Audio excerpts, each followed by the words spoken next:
In the ages past, the world went through the Golden, the Silver, and the Bronze Ages. It's now the Iron Age, the Age of Man. In the village of Gale, Ryan, an oracle, is apprehended by High Priest Dark of the Holy Empire. He demands to know the location of the villagers, but she simply says they are away. Her brother, Arthur, known as Gale's first warrior, is away on a hunting party in the forest, and no help will arrive for her. Dark reveals that he requires her blood as a descendant of the elf king Pwyll to revive the demon king to bring about a new age, with him as a king. When she learns of his aim, she prepares to kill herself with a concealed arrowhead, but he brings forth 2 children and threatens to kill them if she does not obey. Left with no choice, Ryan is forced to comply. She gives her true elven name and allows herself to be brainwashed and led to a cave. Arthur arrives far too late, and after being informed by the 2 children, he sets out with a detachment of soldiers to rescue his sister, while Dark prepares the revival process of the demon king Aaron. After smashing the soldiers guarding the entrance, Arthur fights his way through the tomb, while Dark bargains with the Aaron, offering Ryan's life to bring about the destruction of the Iron Age. Arthur finally arrives at the main chamber. He shouts in vain at his sister as Aaron approaches his sacrifice. Arthur threatens Dark to release his sister, but he reminds him that he knows her true name, and any damage that befalls him will happen to Ryan. Arthur is unable to make a move, but deep in Ryan's consciousness, Aaron speaks to her. She asks him to apologize on her behalf to Arthur and to tell him to escape. Aaron cries tears of blood at her selfishness, which surprises Ryan. Aaron breaks Dark's control over her and she awakens. He then stabs Dark, disgusted at the delusions of grandeur. Arthur then points his sword at Aaron, despite Ryan explaining that it was he who saved her. Arthur pushes her aside and attacks the Demon King, who effortlessly handles the first warrior of Gale. Ryan comes to Aaron's aid and wraps her scarf around him, signaling that he is chosen to be her husband and the new chieftain of Gale. Arthur is confused and asks his sister to reconsider, as he would never treat Aaron as the chieftain. Before they can argue further, they're soon beset by revived skeletons, and Arthur is forced to cooperate with Aaron to fight through the tomb. They encounter Ogam, a mutual acquaintance of Aaron and Arthur. With his help, they traverse a hidden passage, but they encounter another wave of skeletons. Aaron learns that due to the incomplete resurrection, his body is still that of immortals. Upon emerging from the cave, they reunite with Ladu and his men. They return to Gale, where Arthur stages a revolt against the Holy Empire in Albion. Elsewhere, Dakimus reports to Gaius about Gale's revolt due to their chieftain's daughter being kidnapped for the attempted revival of Aaron. Gaius reacts with disdain towards Dark's actions, but decides that the revolt must be put down. While Aaron observes his festivities, he's attacked by another Gaelite, Morgan. He effortlessly subdues her, and she demands that she be beheaded in shame. Arthur and Ryan intervene, and Morgan gives them the news that she failed in securing their transport ships, and they have been taken by the Empire. He offers his head in penance, but Aaron, tired of their insistence on following the Covenant, suggests he take Morgan as his property instead of killing anyone, and she gleefully agrees. They arrive at the port, and Ogam is tasked to recapture the vessels, while Aaron and the others fight their way to open the floodgates. They encounter Gaius, who introduces himself as the commander of the Albion expedition. Aaron instructs the others to help capture the ships while he deals with Gaius. When asked what he plans to do, Aaron remarks that he plans to take the right to rule. Gaius throws a sacred dagger at Aaron, which he manages to deflect. He boards the recaptured ship, and they sail for Albion. Gaius lets them go, having confirmed that Aaron is indeed the Demon King. Aaron suffers from a wound that refuses to heal. After Morgan and Ryan try to lick his wounds clean, Ogam intervenes and mends the wound. He warns Aaron that it was an Electrum attack, the same attack that killed him in his past life. He then explains to Aaron what has transpired through his slumber. After the war, the Albion Empire prospered for 300 years, but after its collapse with the death of Pwyll, a series of wars of succession plunged the continent into chaos. Albion is now dominated by the Holy Empire. It now dawns upon Aaron that his opponents in this age are not the elves, but humans. Later that night, Arthur challenges Aaron to a duel, but he's still outmatched. He begs Aaron to take care of his sister. The Gale tribe marches to the castle of Avalon, which was once the castle of Aaron. They arrive at the Gate of Life, and after Arthur accepts his fate to war with the Empire, Aaron opens it. They meet 2 elvish maids, Ermin and Limris, who welcome Aaron back with open arms. They learn that Arthur and Ryan are also descendants of the elven King Pwyll, but Arthur dislikes being associated with him. After a feast of roasted apples, they learn from Limris that Avalon is still populated by a small number of elves. Arthur becomes disturbed at the mention of spirits, and Ryan explains that he's obsessed with avenging his father, who was killed by a white spirit. Later, they tell Aaron to lead a hunting party in accordance with Gale law. He and Arthur enter the armory, but they are trapped by a magic circle. The merchant elf Epona, caretaker of the armory, mistakes them for intruders and is scolded heavily. After arming themselves, the Gale tribe travel to a nearby beach. Morgan blows hard into a crab flute, which summons gigantic crabs for them to hunt. They eat and drink heartily into the evening and notice Aaron go off on his own. Ryan follows him. They watch the sunset into the horizon, and Ryan shares the legend of the god Mirrodin, who was punished for gifting fire to humans. Aaron reveals he knew Mirrodin 1,000 years ago and tells her there is no need to pray to him, as Mirrodin is already all around them. Unbeknownst to them, Gaius sails for Albion alongside a massive armada. Ogam and Aaron lament that they have neither the manpower nor the material to defend against an attack from the Empire. During a morning hunt, Arthur realizes that they are on a hunting grounds of a neighboring tribe and orders that their territory be respected. They end up having plain stew, which Morgan complains about. A wandering minstrel, Tallies, arrives and plays a song for their amusement, asking only for a few berries and nuts in exchange. As he leaves, he reveals that he's aware that they are the Gale clan and warns them that they are within the hunting grounds of the Brigantis clan. Later, Aaron and the others visit Londinium for reconnaissance. Arthur has to sternly scold Morgan after she nearly gives up their identities. After spotting a supply cache, they make plans to capture it on the outskirts of town. They force the guards to abandon the cargo and take it for themselves, but they are soon attacked by an assassin. After fending him off, Aaron realizes this was all part of Gaius's plan. They inspect the cargo they captured and find it filled with useless sand. A hot-headed Arthur advocates for an immediate attack, but Aaron keeps him in line, reminding him that they do not know the full strength of Gaius's forces, and orders a retreat. The next morning they use the crab flute once more, but it instead attracts a girl that Ogam and Aaron find familiar. The girl introduces herself as Lear, and she was sent by the Seal Elf tribe to aid and congratulate Aaron in his resurrection. With her assistance, they successfully hunt the remaining crabs. Ryan has difficulty starting a fire, so Aaron gives her a seal pelt he found. After the festivities, Lear asks them to help look for a sacred gown, as without it, she will be unable to return to her homeland. When Aaron and Ryan realize they burned it, they apologize. Ogam explains that those from the Seal Elf tribe marry those who take their garments, and therefore, Aaron is now wed to Lear. She later tries to assist in the daily upkeep of Avalon, but she becomes covered in soap while doing the laundry, and later hurts the cow as she tries to milk it. She sulks at being unable to help, but Ryan and the other maids reassure her. Meanwhile, the overconfident Captain Bobulks, upon finding the carts the Gale clan stole, orders his second-in-command, Octavia, to muster the troops for a surprise attack. Despite her misgivings, she has no choice but to obey. Reports of the Imperial troops reach Avalon, and they begin formulating a counterattack.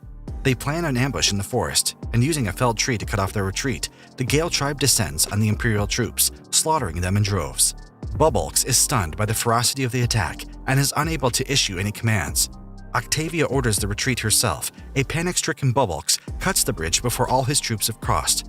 His mercilessness is noted by the Gale tribe and leads Octavia to report this incident to her superiors, later incurring Bobulks' wrath. Bored at the same old morning routine, Morgan is informed by Limrys of a tournament in Londinium. Aaron opposes the idea, but Ogam manages to convince him. The streets are lively and filled with merchants. Morgan, hoping to find something called the Red Branch, asks Epona to keep a lookout for her. They enter the Colosseum and find a mine elf facing off against an ogre. When they wonder what an elf is doing out in the open, Ogam explains that due to a toxin known as gravitas, the forests have become inhospitable to elves. The elf defeats the ogre, but is chased out by the guards. The elf, Rathi, encounters Aaron and Ryan, but he does not recognize that Aaron is the Demon King. He explains that he entered to win a precious metal called Sylvanus steel. He offers his services in maintaining kitchenware, but Aaron insists that he make weapons instead. Mayor Creon, the sponsor of the tournament, announces a grudge match between Bobulks and Octavia. She effortlessly outclasses Bobulks, impressing the Gale tribesmen that are watching. Aaron remarks that her fighting style is superb. Bobulks calls reinforcements, which should be highly illegal, but Creon allows it. Morgan, unable to watch her fight alone, jumps down and assists her. Together they take out the charioteers, earning each other's mutual respect. They embarrass Bobulks, and Morgan commends Octavia on her fighting ability. Morgan mistakenly mentions that they are Gale tribesmen, but Octavia agrees to keep it a secret. As they return to Avalon, they find that Rathi has followed them, and after finally realizing Aaron is the Demon King reawakened, he humbly offers his services as a smithy. Meanwhile, another detachment of Imperial soldiers begins their attack. Gaius demands reinforcements to crush the Gale tribe, but the Senate is slow to react. Instead, they send an agent, Delator, to contact Aaron. Gaius encounters Lydia, the commander of the Reborn battalion. She taunts his inability to smash the Gale tribe and how she's being sent to attack them instead. In Avalon, the soldiers work to reinforce their defensive lines. Aaron finds Limrys cradling a sleeping Emrys. He finds a picture book Emrys had drawn for the children, portraying Aaron and Puil's exploits in their youth. Although Aaron is troubled at being reminded of his past, alongside the loss of his old sword, Limrys reassures him that they are both happy to see him again. Later, Arthur reports that the enemies have arrived at their shores earlier than anticipated. Fearing Avalon will soon be discovered, Arthur advocates an immediate counterattack. Ogam warns them that they face the fearsome Reborn soldiers, a special police force under the Empire. Arthur plans another ambush in the forest, but their trap is seen through, and Aaron senses they are no common enemy. The pair reveal themselves, and Lydia explains her orders to expel them. Arthur foolishly orders a frontal assault, not knowing that the enemy he faces are well-trained and organized. Soon their forces are pushed back. Lear, Morgan, Rathi, and Arthur himself are easily routed. They manage to scamper back to Avalon with Ogam's help, and Arthur is distraught at the casualties their forces sustained. He blames himself for underestimating the enemy and slips into depression, but Aaron chastises him for giving up so easily and tells him to focus on their next move. Rathi speaks up and reveals he has a plan. Meanwhile, Octavia inspects a crate filled with dead bodies. Horrified, she's attacked from behind and knocked unconscious by Imperial soldiers. Octavia awakens, bound, and sees Lydia standing over her, vengeful over her loss to her during a duel in the past. Although she wishes to humiliate Octavia, she's forced to stay her hand as the Senate has ordered Octavia's arrest. Meanwhile, the Gale tribe burrow underground with Rathi's help. They mistakenly emerge at the outskirts of the enemy base, but they decide to make do. Arthur exercises admirable self-control, showing that he has matured from previous days' attacks. While the Gale clan raids the storehouses, Aaron finds dead bodies packed inside the crates and asks Ogam to investigate. Aaron later finds Octavia inside a crate, whom he recognizes from the earlier battle. He asks Arthur what the Gale clan does with prisoners, and he promptly replies that though they ordinarily take none, they would shrink their head. They are then alerted that their infiltration has been discovered. They fight their way through the guards and set fire to their base. Lydia, who earlier left, sees her base up in flames. She encounters the fleeing Arthur and Arwen, who remark that they have paid her back for the other day. Lydia curses the Gale tribe and admits defeat. As they return and celebrate with their spoils, Ogam reports that the crates and the boxes are filled with not just Imperial soldiers, but civilians and barbarians as well, and they mull over the purpose the Empire has for shipping corpses. Aaron later returns to the storehouse and finds Octavia there, who demands that he fight her to the death. During their duel, Aaron notices she's already injured and refuses to fight any longer. He scolds her for throwing away her life so pointlessly. Revealing herself to be the Demon King, he tells her he has no plans to torture her. She regrets they did not meet on the battlefield and collapses from her wounds. Octavia has joined the ranks of the Gale and have begun tutoring two children, Conal and Elil. Both her and Morgan sense they are being watched. Lydia receives a report that her scouts have found Avalon, and she orders an immediate mobilization. Meanwhile, suspicions begin to fall on Octavia due to reports of her meeting with Imperial spies. Morgan refuses to believe the reports and decides to investigate. That night, she follows Octavia into the forest and finds that the rumors are true. The next day, she tries to stop Octavia from taking the children into the forest, but she cannot bring herself to face the truth. Octavia warns the kids not to venture into the forest without a guardian. When Ermin senses the disappearance of insect chirps in the forest, Aaron is alerted that the Reborn troops are camped there and orders his troops to mobilize. Against Octavia's warnings, the children venture into the forest, but Elil is captured, and Conal is told to bring Octavia to the forest alone. Octavia leaves to meet Lydia, but Morgan confronts her. Although conflicted, she decides to trust her. They meet Lydia, who recounts how she was disgraced at their last duel when Octavia failed to finish her off. Suddenly, Morgan rescues Elil and brings her to safety. Within the woods, the Gale tribe is waiting and ready, and assault the Reborn forces with improved tactics, crushing them. Octavia duels Lydia, and they are filled with their memories of their time together in the army. She reveals that it was Lydia, not her, who failed to deliver the finishing blow. Lydia is in disbelief, and the two clash a final time. Octavia emerges victorious, and as Lydia dies, she remarks that the two of them were perfect swordswomen, and Octavia agrees. She cradles the dead Lydia in her arms, and knowing that they loved each other, cries out that neither wanted the other dead. Gaius finds flowers left on the shallow graves of Imperial soldiers. He finds Ryan hidden in the trees and captures her. News of her disappearance enrages Arthur, who wants to set out at once, but Aaron calms him down and retires to his room to meditate. Ogam explains that the two share a special bond that cannot be broken until death. Meanwhile, Talys is told by Gaius to keep a watchful eye on the troops. Ryan is treated well by her captors, but only because they were ordered to. This changes when she heals an injured soldier and improves their food situation, and she becomes well-liked amongst the soldiers. Gaius then brings her to a nearby military exercise as a show of force, while Aaron and the others set out to rescue her. Ryan and Gaius later debate on diplomacy between their nations. While Gaius advocates bringing uncivilized people under the Empire's control, Ryan prefers setting up friendship between peoples. The two are unable to see eye to eye, and though Gaius declares the Gale tribe's days are numbered, Ryan defiantly remarks that they will not be defeated. She later meets Talys in the mess hall, where he remarks that she is kind and feels more like an elf than a human. Suddenly, she hears Aaron's voice in her head, and she is led out from Gaius's base and into the forest. A sentry yells at her to stop, but when his warnings are unheeded, he lets loose an arrow. Gaius is relieved when he finds that the arrow hit Talys instead, and decides to let Ryan go. As she is reunited with her tribe, Gaius remarks the true enemy is not Gale, but their hope. With knowledge of Gaius' troop formations, Aaron and the others now expect him to launch a full-scale assault on Avalon. Without any allies, they cannot hope to put up a fight. Using Morgan's idea, Aaron suggests contacting the Brigantis clan for assistance. Ogam reveals that the Gale clan was once part of Brigantis. Aaron later finds Ryan, uneasy over her connection to the Morning Star. Aaron reassures her that fear and uneasiness is a normal thing, and she should trust her inner voice. The next day, the Gale clan travels to the Elven Woods, the home territory of the Brigantis.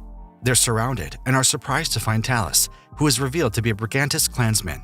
Aaron demands to see the chieftain, but Talys reveals there is no chieftain, and due to a prophecy of death over whoever takes over, none have dared take up the mantle. Arthur expresses his disdain for Talys' disregard for duty, but Aaron suggests they each send an agreed-upon representative. Arthur volunteers, and Talys agrees to meet him in a duel. Arthur is hesitant to fight an injured man, but Aaron insists that he kill him. Arthur disappears for a few moments, then returns to duel with Talys. The others observe that Arthur appears to be fighting strangely. The truth is revealed when Talys disarms him. Arthur had dislocated his own shoulder to make it a fair fight. Talys is initially enraged, but the honorable act earns him the respect of the Brigantis clan. The duel is considered finished for now, while Morgan and the others surround Arthur to fix his arm, with painful results. Meanwhile, Gaius receives news of Talys' deception and is incensed that the bard is playing to appease both them and the Gale tribe.